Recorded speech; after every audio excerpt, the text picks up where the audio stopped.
Hi guys, it's me, your biology facilitator, Dr. Seema Sharma, and you are watching my YouTube channel, Biohub. Dear friends, this video includes the key differences between two types of organisms, the warm-blooded animals and the cold-blooded animals. So without much ado, let's get started. The first key difference is about the body temperature. The warm-blooded animals are able to maintain a nearly constant body temperature with the help of sweating, migration, changing surface area volume ratio and panting. On the other hand, cold-blooded animals are not able to maintain constant body temperature and they rely on external heat sources like seeking sun, going into shade or by becoming nocturnal.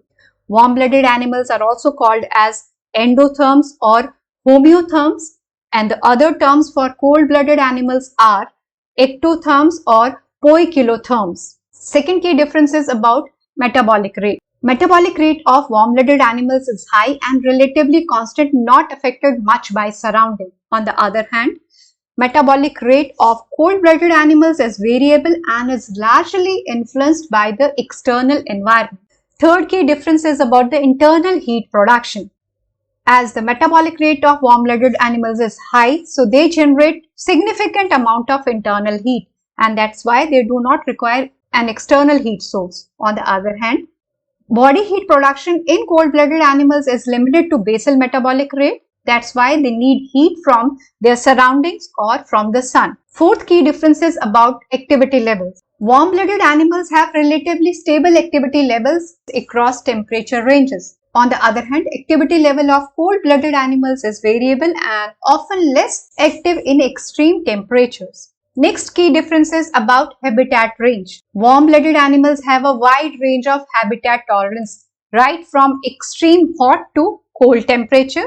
On the other hand, cold-blooded animals have limited range of habitat tolerance. They cannot survive in extreme hot or cold areas. Next key difference is about energy efficiency. Warm-blooded animals have higher energy expenditure, thus they require more food. On the contrary, cold-blooded animals are generally more energy efficient and they require less food. Next key difference is about growth and development. Warm-blooded animals shows faster growth rates, which is less dependent on external temperature. Cold-blooded animals shows slower growth rates and it is often temperature dependent. Next key difference is about reproduction.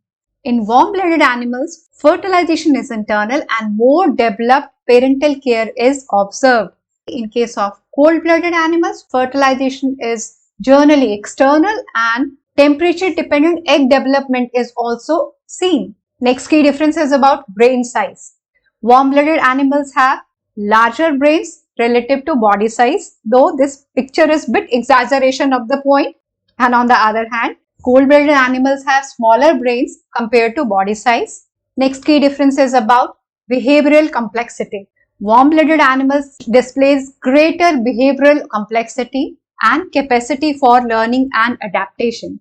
In contrast to this, cold-blooded animals generally display less complex behavior and they are more instinctual. Next key difference is about microbial resistance.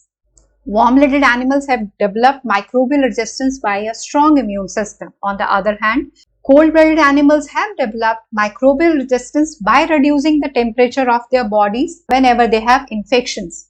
Next point is about diseases and infection.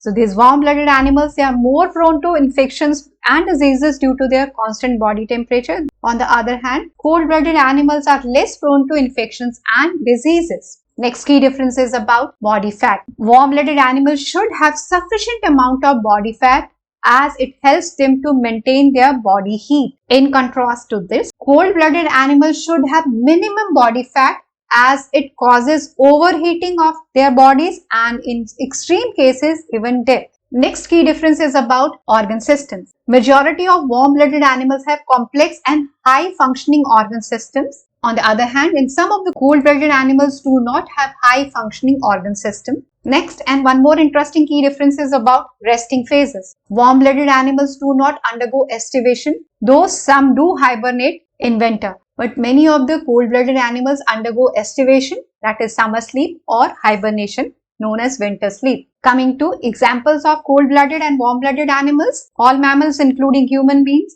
and birds, they come under the category of warm-blooded animals. On the other hand, cold-blooded animals includes reptiles, amphibians, fish and insects. So that's it about the key differences between warm-blooded and cold-blooded animals. And here is the tabulated summary of all the 15 points of difference between warm-blooded and cold-blooded animals which we have just discussed in this video. Do go through this for recap purpose. With this, it's time to sign out. Thank you so much for watching and supporting BioHub. Bye-bye.